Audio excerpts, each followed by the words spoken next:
Decolagem autorizada para o Tahiti, pista 1-2. Um dos aviões mais robustos já construídos Os pilotos o chamavam de Jeep dos céus. cai no mar próximo ao Tahiti. Um avião não cai sem motivo. Os controladores aéreos não fazem ideia do que houve. Nosso aeroporto é pequeno, não temos radar. Tudo indicava que seria uma investigação bem difícil. Foi uma emergência médica? Talvez o piloto tenha tido um colapso físico. Foi uma sabotagem? Ou algo ainda mais alarmante? Uma ameaça oculta em todos os aeroportos comerciais do mundo.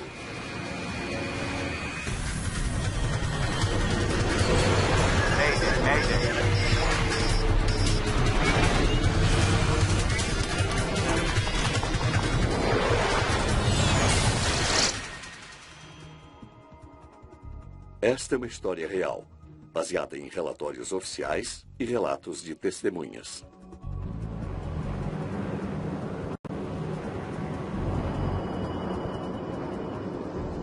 O comandante Michel Santorin sobrevoa abaixo as ilhas da Polinésia Francesa. 9 de agosto de 2007. Air Moria solicitando autorização para pouso pista 1-2. É um dos cerca de 40 voos diários entre as ilhas de Moorea e Tahiti. Air Moria livre para pouso, pista 1-2. Rota que Eric Limar conhece bem. A ilha de Moorea é muito próxima ao Tahiti. Não são nem 200 quilômetros de distância. É só cruzar o canal. Tahiti e Moorea são duas das mais de 100 ilhas que formam a Polinésia Francesa, situada entre a Austrália e a América do Sul. Praias intocadas e montanhas exuberantes atraem milhares de turistas por ano. A Air Moria se especializou nos voos curtos que fazem a importante ligação entre as ilhas. A Air Moria e seus aviões já faziam parte do dia a dia dos polinésios. Pessoas que trabalham no Tahiti moram em Moorea e também dos turistas. Era a conexão mais rápida e eficiente. Eu de novo.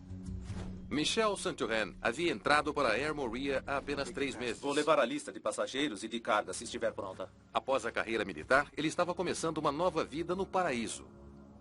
Ele havia arrumado tudo para a chegada da família. A esposa dele viria em breve. Cheio de novo, como a gente gosta. Santorin fazia os voos curtos sozinhos, sem copiloto e tripulação de cabine para ajudá-lo. Certo. Hora de voar. Não se perde tempo no paraíso. De meia em meia hora, ele tinha que estar pronto para uma decolagem. O capitão verificava rapidamente o avião, se não havia nada alarmante, um pneu murcho ou algo que chamasse a atenção. O turbohélice Twin Otter é uma aeronave robusta de 19 passageiros construída no Canadá. Os pilotos o chamavam de Jeep dos céus.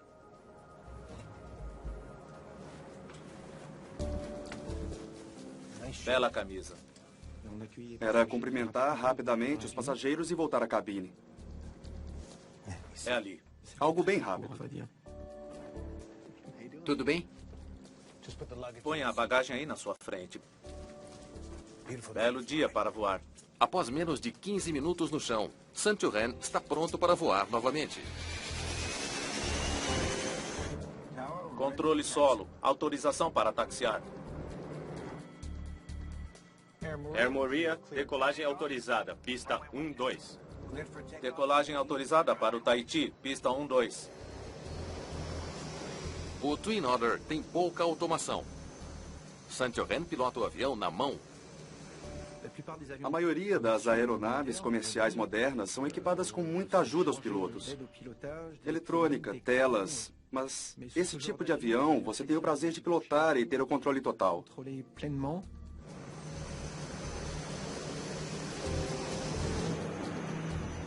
Nesse aeroporto de ilha, o oceano fica à beira da pista de 1.200 metros. Sobrevoar esse local é mágico. Lagoas azuis, ilhas magníficas, o verde, a combinação de cores. É sem dúvida o paraíso.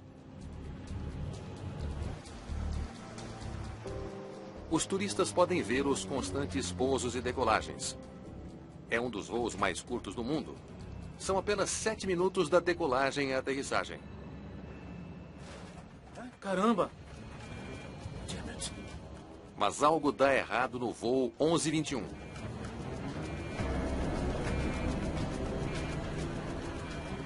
O Twin Otter perde altitude rapidamente e mergulha abruptamente.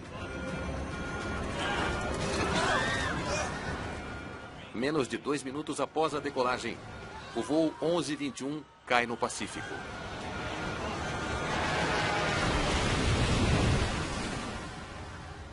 Ah, meu Deus.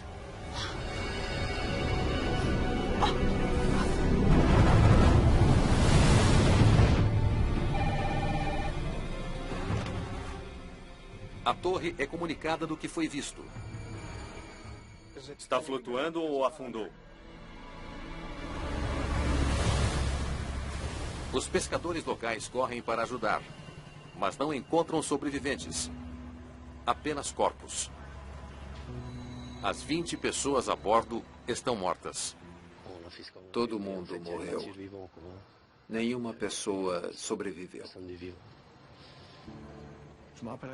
Nunca me esquecerei. Foi horrível porque, apesar da queda, tínhamos esperança de encontrar sobreviventes, nem que fossem poucos.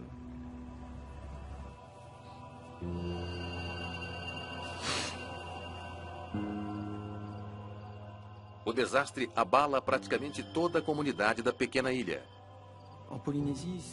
Na Polinésia, todo mundo se conhece. Sempre são primos ou conhecem a família. As pessoas sofreram muito com este acidente.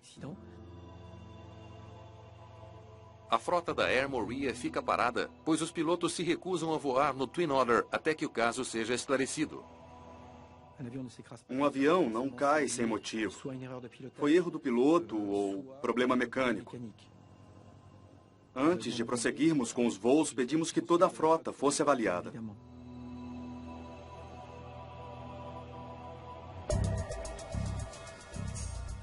Bom dia. Como Morea é território francês, uma equipe do Escritório de Investigações e Análises da França, o BEA, foi enviado de Paris com a tarefa de descobrir o que houve de errado. Não me diga que é só isso. Alain Bouillard comanda a investigação.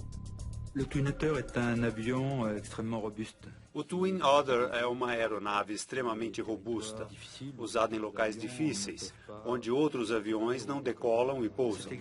Por isso, nos perguntamos o que pode ter acontecido para essa aeronave cair na água.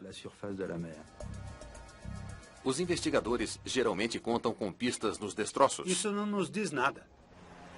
Mas a maior parte do avião está no fundo do oceano.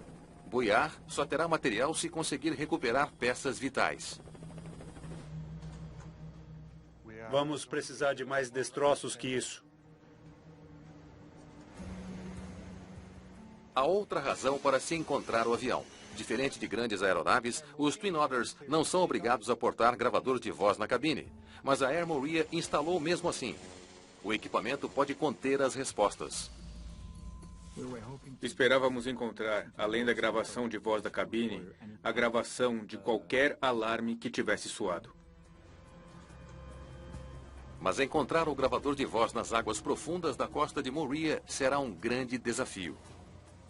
Fundo demais para mandar mergulhadores. A profundidade na região era de 700 metros. Obviamente, mergulhadores não podem ir. Tem que ser um submarino comandado por controle remoto.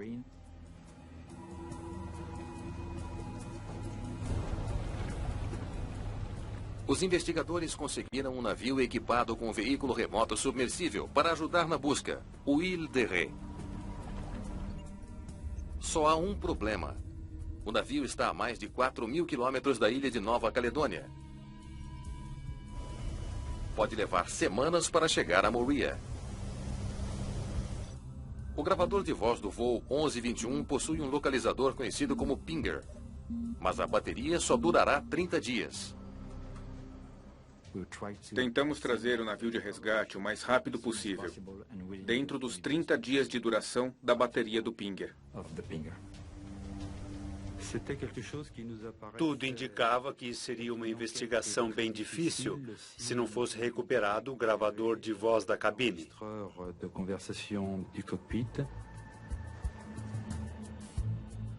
Enquanto isso, os investigadores conversam com o controlador do aeroporto.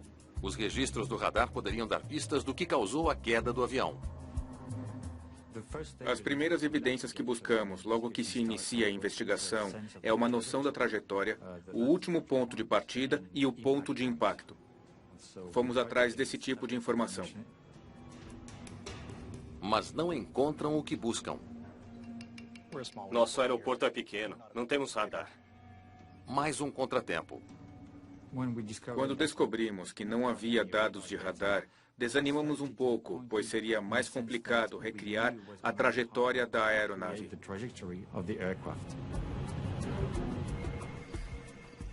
Eu vi o avião subindo e de repente mergulhou no mar. Até o Will de Ré chegar, os investigadores só podem contar com as únicas evidências disponíveis: o relato das testemunhas do desastre.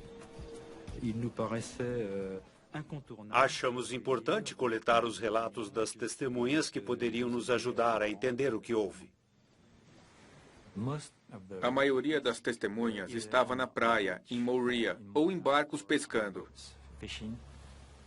Todos afirmavam ter visto a aeronave subir normalmente. Todos os dias, mais de 500 Twin Otters voam pelas rotas mais desafiadoras da Terra, do Outback australiano à tundra congelada do extremo norte. Se há uma falha fatal no reconhecidamente resistente Twin Otter, a aviação mundial precisa saber o quanto antes. Esse fato aumenta a pressão sobre os investigadores para saber o que derrubou o voo 1121. Ele subia normalmente e, ao que tudo indica, perdeu o controle do avião. Talvez tenha sido o peso. Quando há um desbalanceamento devido ao peso, geralmente os problemas aparecem logo após a decolagem. Calcular com precisão o peso da carga, dos passageiros e do combustível é crucial em pequenos aviões de passageiros. Um erro pode ser fatal, o que foi demonstrado em um desastre aéreo nos Estados Unidos em 2003. O voo 5481 da US Airways Express parte de Charlotte, Carolina do Norte. Apenas 30 segundos após a decolagem, os pilotos perdem o controle do Beechcraft 1900. O avião de passageiros mergulha ao solo, atingindo um hangar do aeroporto e matando as 21 pessoas a bordo. Os investigadores descobriram que a aeronave estava com um perigoso excesso de carga, mais de 250 quilos acima do limite permitido para a decolagem. Os funcionários estimaram incorretamente o peso de passageiros e bagagens. É muito importante saber o peso de sua aeronave antes de decolar. Por isso, logo investigamos essa questão no início dos trabalhos. 19 passageiros, mais combustível e carga. A equipe do BEA verifica a documentação de carga e balanceamento do voo da Air Moorea e não encontra problemas. Estava tudo dentro dos limites do fabricante. Era para dar tudo certo. Não foi o peso que derrubou o avião.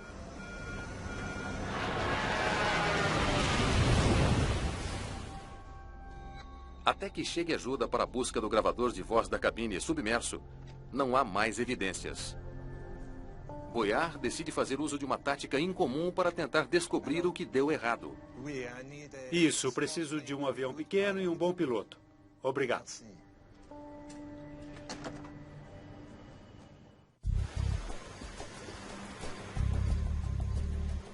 Sobre a ilha de Moorea, Alain Boyard faz um voo incomum em um pequeno avião de passageiros.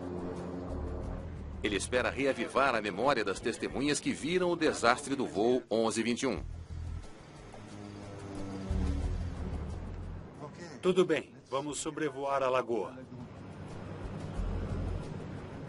Os pilotos têm tarefas específicas a cumprir em cada etapa do voo. Se as testemunhas conseguirem identificar a que altura Santorin subiu, isso pode ajudar os investigadores a entender o que ele estava tentando fazer quando perdeu o controle da aeronave. Eles pediram que observassem o avião de Bouillard decolando do aeroporto. Se você pergunta a eles a altitude máxima, talvez não saibam dizer se era 500 pés, 1.000 pés ou 2.000 pés. Mas se você mostrar a aeronave no ar e perguntar, isso são 500 pés, condiz com a altitude do avião, fica mais fácil para eles dizerem se sim ou se não. Não, está alto demais.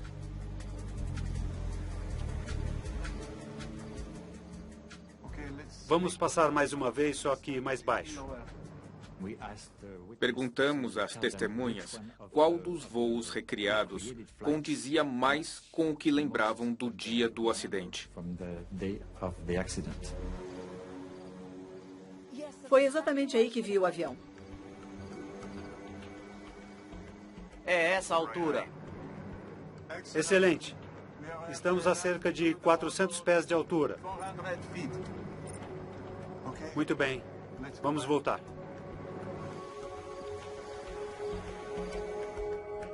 O voo teste deu a Bouillard uma ideia da altitude que Michel Santorin conseguiu atingir. Os voos nos permitiram estimar a altitude em que o voo mudou sua trajetória. Seja qual for o problema, ocorreu enquanto ele ainda subia. Mas ele ainda não sabe o que causou o mergulho súbito do avião. Nem por que o piloto não conseguiu revertê-lo. Quando um avião mergulha após a decolagem, podemos considerar, obviamente, falha no motor. Falha nos dois motores. Um Twin Otter pode voar com segurança com apenas um motor. Mas a falha de ambos poderia causar o mergulho abrupto testemunhado na praia. Era uma possibilidade. Fazia sentido em termos de trajetória. Mas os dois motores falharem exatamente na mesma hora é uma eventualidade extremamente rara. A falha dos dois motores pode ser causada por falta de combustível, o que é pouco provável após a decolagem. E não podemos desconsiderar a ingestão de pássaros nos dois motores, muito improvável também. A maioria das testemunhas relata ter ouvido o barulho dos motores quando o avião passava.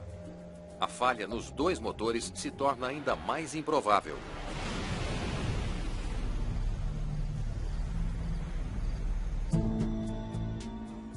Os sons registrados pelo gravador da cabine podem confirmar se os motores estavam funcionando. Mas até que ele seja resgatado, Bouillard só tem o curso em comum do voo para trabalhar. Essa informação era importante, mas não explicava o que ocorreu. Talvez o piloto tenha tido um colapso físico. Algum tipo de incapacitação que levou o avião a cair. D'incapacité physique qui avait d'abord mis l'avion en descente. Esse tipo de avião é conduzido por apenas um piloto. Se o piloto está incapacitado fisicamente, não há ninguém para assumir o controle. Se o piloto ficou incapacitado e debruçou sobre os controles do painel, a trajetória da aeronave fazia sentido.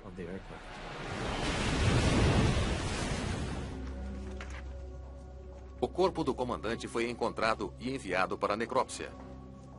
O médico legista buscou sinais de algum quadro médico que pudesse interferir na habilidade do comandante de pilotar. Mas quando Bouillard lê o laudo, não morreu de ataque cardíaco. Volta a estaca zero. Não havia nenhuma indicação de problema de saúde. Fazemos check-ups regulares. E ele passava em todos. Descartamos a hipótese de incapacitação do piloto como causa do acidente. Bouillard deve considerar todas as possibilidades de causa do desastre. Ele levanta uma hipótese assustadora. E se foi um ato deliberado de sabotagem? Alguém embarcou no voo com a intenção de assassinato?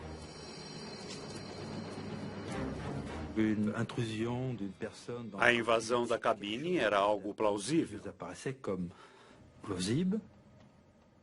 Boyard sabe que isso já aconteceu. 7 de dezembro de 1987. Um funcionário descontente da companhia aérea consegue embarcar armado no voo 1771 da Pacific Southwest Airlines. Durante o voo, atira no ex-chefe. Corre para a cabine, onde atira em uma comissária e nos 2 pilotos. Em seguida, força o avião a mergulhar abruptamente. Não há esperanças para as 42 pessoas a bordo. O pequeno jato se choca com o morro da Califórnia e se desintegra. Sinto muito, mas o senhor não pode entrar. O que está fazendo? Se alguém invadiu a cabine do voo 1121 da Air Maria e agrediu o piloto, o som da briga estaria registrado no gravador da cabine. Nesse ponto da investigação, estava claro que precisávamos encontrar o gravador de voz da cabine.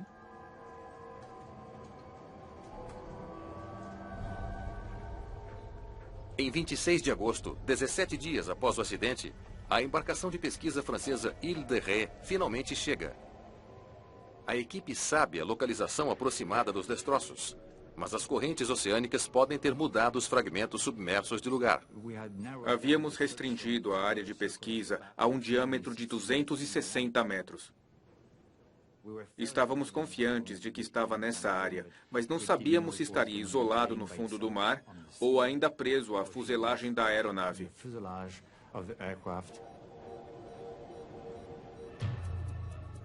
Eles partem atrás do sinal do localizador do gravador. É o som que estamos procurando. Os técnicos do Ile de Ré lançam um veículo submersível de operação remota, ou ROV, na direção do som.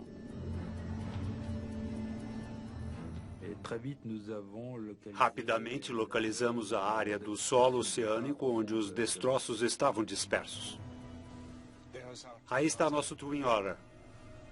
Os vestígios do voo 1121 da Air Maria estão mais de 650 metros abaixo das ondas. Vimos as asas separadas do avião. Vimos os motores, vimos parte da cabine. Veja se encontra a cauda. Rapidamente decidimos nos concentrar na cauda, onde o gravador de voz da cabine poderia ser encontrado. Tá bom, vamos cortar e tirar o gravador de lá.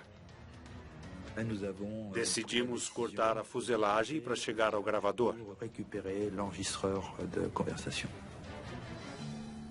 É uma operação delicada. Um movimento em falso e o submarino poderia danificar ou destruir o gravador tão essencial. Vá com calma. Tínhamos esperança de encontrá-lo sem dano ou pouco danificado e, dessa forma, aumentar a chance de sucesso no processo de leitura. A operação de recuperação exige muita paciência. Esse trabalho de cortar e abrir com um ROV um buraco no avião levou umas 5, 6 horas até conseguirmos chegar ao gravador de voz.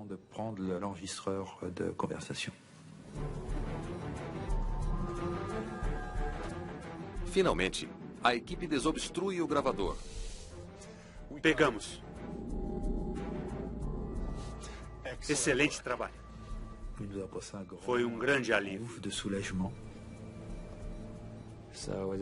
Foi muito gratificante, mas também preocupante, porque é muito bom ter o gravador, mas o que importa são os dados registrados. Então, o próximo passo era levar o gravador até o laboratório do BEA para leitura o mais breve possível.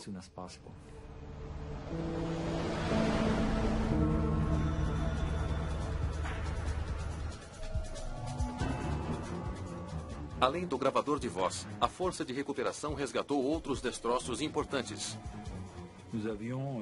Decidimos resgatar algumas peças que nos pareceram necessárias, além da informação do gravador. Eles queriam os motores. Nós queríamos o máximo possível do painel da cabine. os dados do gravador foram rapidamente baixados. Dificilmente um piloto fala sozinho. Os investigadores tinham que buscar outros sons que pudessem dar alguma pista. No gravador de voz da cabine, pudemos ouvir uma decolagem normal e o que parecia ser uma subida normal. Eles ouvem o som do avião decolando e Santoren ajustando os controles.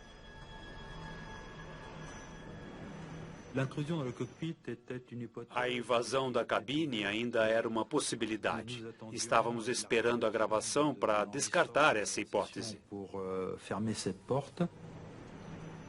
Não há som de um invasor na cabine.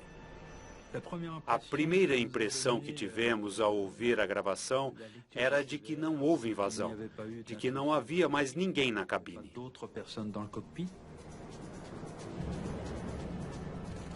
Aí eles escutam a exclamação de surpresa do piloto.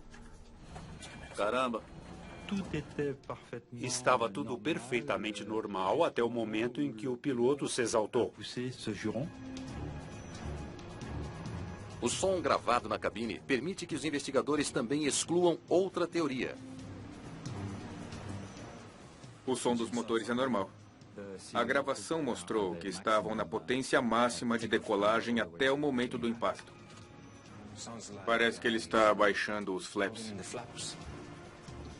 O grito de surpresa do piloto vem logo após ele ajustar os flaps do Twin Otter.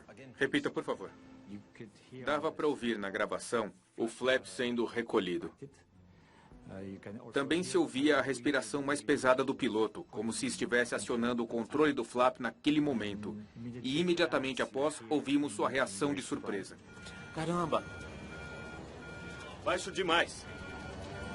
Momentos depois, o avião se choca com o mar.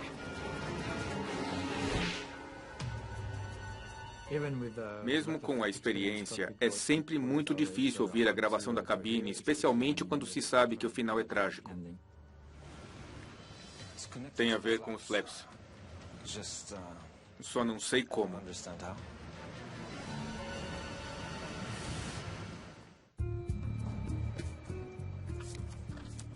Os investigadores sabem que, em voos para o Tahiti, os pilotos de Twin Otter recolhem os flaps a aproximadamente 400 pés, a altitude em que o voo 1121 começou a mergulhar.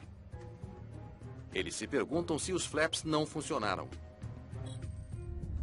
Antes da decolagem, os pilotos rotineiramente estendem os flaps das asas para aumentar a sustentação durante a subida. Quando o avião se aproxima da altitude de cruzeiro, os flaps estendidos aumentam o arrasto. Então os pilotos têm que recolhê-los ao atingir essa altitude. Os investigadores estudam o mecanismo que opera os flaps. Recuperamos o acionador dos flaps e pudemos analisá-lo. O acionador está na posição correta e não há sinais de mau funcionamento. Os flaps estão corretos. Os resultados mostraram que os flaps estavam recolhidos no momento do impacto. Após semanas de trabalho, Bouillard ainda não sabe explicar por que o voo 1121 despencou do céu. Vamos dar uma boa olhada nesses cabos. Ele se concentra nos cabos que operam superfícies de controle cruciais na cauda do avião. Restou a possibilidade de pane ou falha mecânica. As superfícies de controle na cauda de um Twin Otter são ativadas por apenas 4 cabos. 2 movem o leme do avião para a esquerda e para a direita, e 2 movem o profundor para cima e para baixo. Os 4 foram danificados no desastre. Bouillard procura qualquer evidência de quando e como se romperam. Cabos de avião são constituídos de vários fios finos torcidos e depois trançados para maior resistência. 3 cabos se desenrolaram, indicação clara de que foram cortados abruptamente no impacto. É dano do impacto. Mas um cabo estava diferente. Mas este aqui é interessante. Ele não se rompeu com o impacto. Um dos cabos estava rompido de forma diferente do que os outros 3. Isso era algo que tínhamos que investigar. 2 cabos comandam o profundor na cauda. Um o empurra para baixo e baixa o nariz. E o outro puxa para cima e eleva o nariz. Foi esse que se rompeu antes do impacto. Se ocorreu durante o voo, o avião teria sofrido um mergulho súbito. Caramba! A falha no cabo de elevação do nariz era compatível com a trajetória descrita pelas testemunhas. Mergulhou no mar. Finalmente, os investigadores entenderam por que Michel St-Johann perdeu o controle do seu Twin Otter. Foi uma falha mecânica rara e totalmente imprevista. Baixo demais. Revelação que leva a uma questão ainda mais urgente. Vamos enviar isso a Estelle em Paris e ver o que ela nos diz. Eles têm que descobrir por que o cabo se rompeu antes que isso volte a acontecer.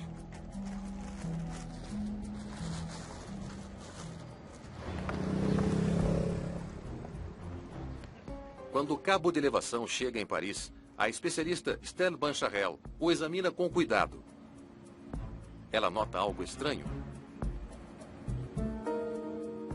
O cabo mostra claramente que diferentes fios se quebraram em momentos diferentes e por razões diferentes. Os fios externos estavam desgastados e os internos não. Eles se romperam.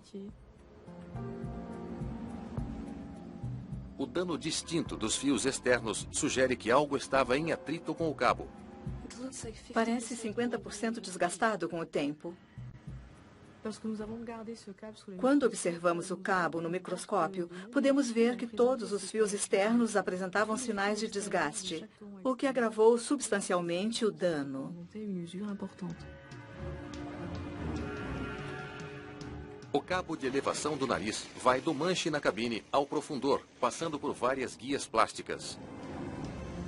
Toda vez que o piloto sobe o nariz, o cabo fricciona nas guias de plástico. O maior desgaste pelo uso se dá durante pousos e decolagens. É importante que os mecânicos monitorem o número de voos a fim de avaliarem o desgaste. 48. Os registros da companhia forneceram uma pista perturbadora. Mais de 50 voos aqui. Air Moria, autorização para pouso. Os aviões da Air Moria fazem voos curtos e frequentes e muito mais pousos e decolagens que a maioria das grandes companhias aéreas. Em média, eram de 50 a 70 decolagens e pousos por dia, com o mesmo avião. Os investigadores precisam descobrir o quanto todo esse movimento de vai e vem pode ter afetado o cabo de elevação. Eles projetam um teste que reproduz o atrito no cabo. Mas outro fator deve ser levado em consideração. É o único avião na frota da Air Moria com cabos de aço inoxidável. Descobrimos que o tipo de cabo de controle dessa aeronave era diferente. O avião do acidente é novo na frota da Air Moria. Os cabos de controle das outras aeronaves são feitos de aço carbono. Mas os cabos do voo 1121 são feitos de aço inoxidável.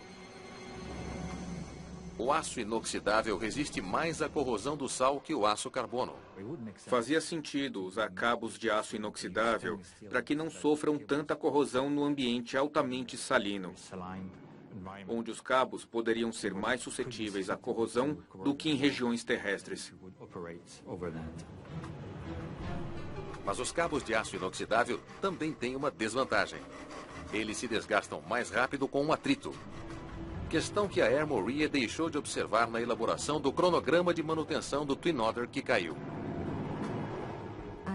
O cabo de aço inoxidável contém cromo, o que torna mais resistente à corrosão. Mas também contém níquel, o que pode torná-lo mais suscetível ao desgaste. Os resultados de laboratório confirmam que os voos frequentes ajudaram a desgastar o exterior do cabo de aço inoxidável. O aço inoxidável se desgastou como no Air Moria. O desgaste ocorreu devido ao atrito com partes do avião. pode ser uma descoberta crucial.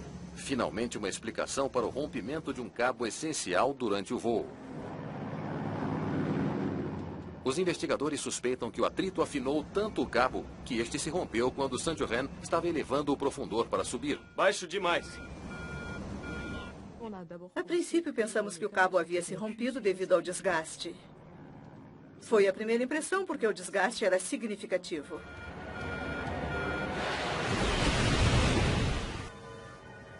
Banchahel testa a teoria. Ela recria a força utilizada por Saint-Johann ao puxar o nariz do avião para cima. Se ela estiver certa, o cabo desgastado tem que se romper. Mas isso não acontece. Quando realizamos o teste, observamos que, com 50% de desgaste, era preciso uma força 10 vezes maior que a utilizada durante o voo, nesta fase de retração dos flaps. Graças aos testes, concluímos que um cabo 50% desgastado suportaria a tensão de todo o voo. O cabo permaneceu intacto. Tínhamos que descobrir o que pode ter causado o enfraquecimento do cabo.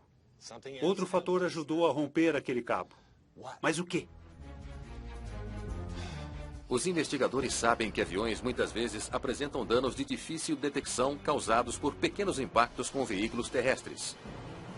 Se o veículo do aeroporto acidentalmente colidiu com o profundor do avião, o impacto pode ter partido mais fios do cabo já desgastado.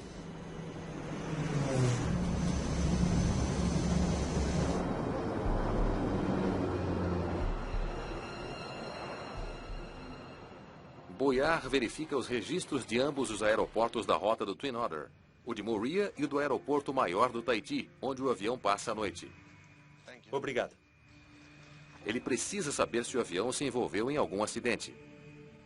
Nada. Nenhum impacto registrado. Não encontramos nenhuma evidência de impacto nas superfícies de controle, o que eliminou a possibilidade de contato com outro veículo durante o estacionamento noturno. Mais um beco sem saída. Não parece haver explicação para o rompimento de um cabo durante o voo. Até que Boyard nota algo na pista de taxiamento do movimentado aeroporto do Tahiti. Me diga, qual a proximidade entre esses jatos e os aviões da Air Moorea? Nós nos concentramos no fenômeno do empuxo dos motores a jato, fenômeno denominado Jet Blast. Jet Blast é o poderoso fluxo de ar que sai dos motores dos jatos. Os ventos com força de furacão podem chegar a 160 km por hora. Um avião em sua potência máxima, como um Airbus ou um Boeing, pode mover um avião pequeno que esteja a poucos metros. É uma força fenomenal.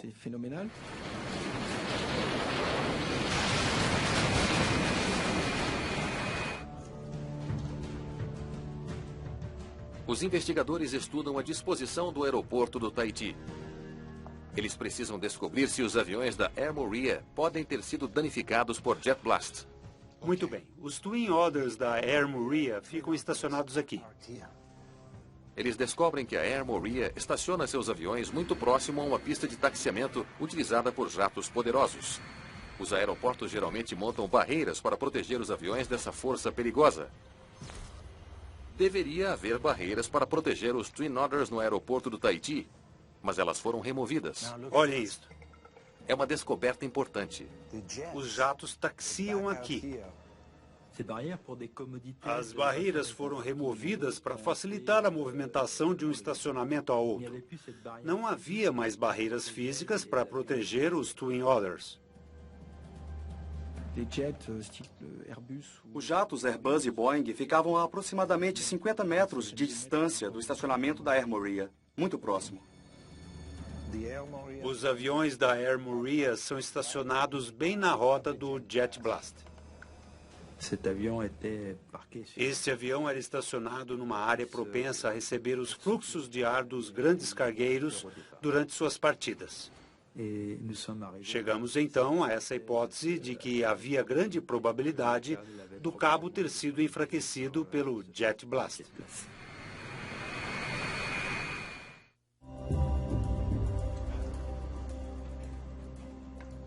Alain Bouillard descobre que os aviões da Air Morea são particularmente vulneráveis ao jet blast devido a uma política de prevenção de acidentes da companhia.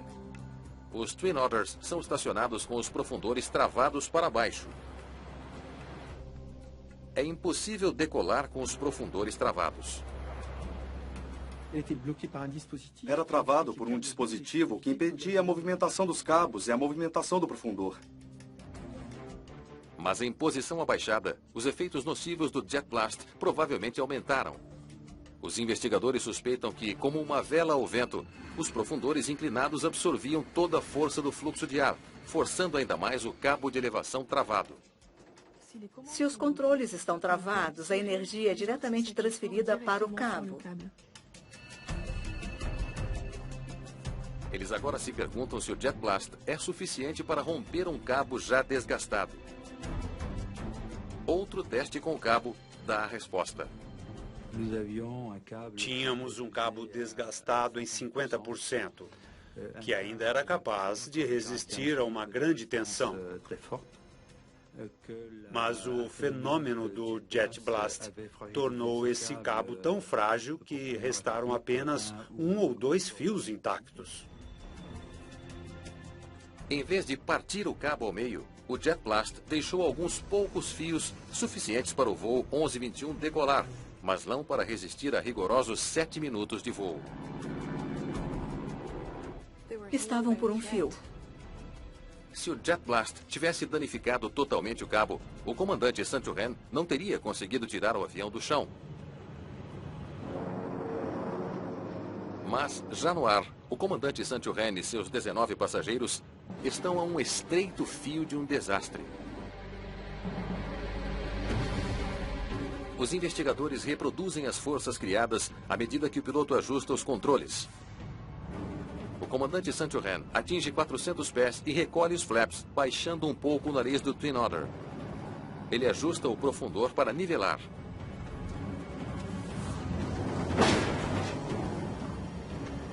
O suficiente para romper o último fio do cabo desgastado e danificado. Ele não teve chance. Concluímos que a força necessária para corrigir o nível do avião foi suficiente para romper o último fio.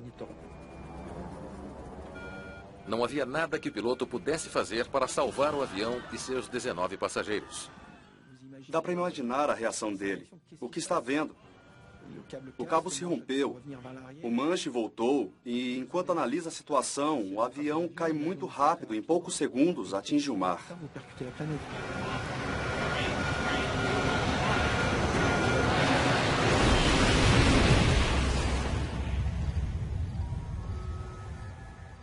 O acidente da Air Morea matou 20 pessoas. E mudou para sempre a vida das famílias das vítimas. Bouillard e sua equipe deixaram a Polinésia Francesa determinados a tornar o voo em Twin Otters mais seguro. A primeira recomendação foi a verificação urgente de todas as aeronaves equipadas com cabos de aço inoxidável.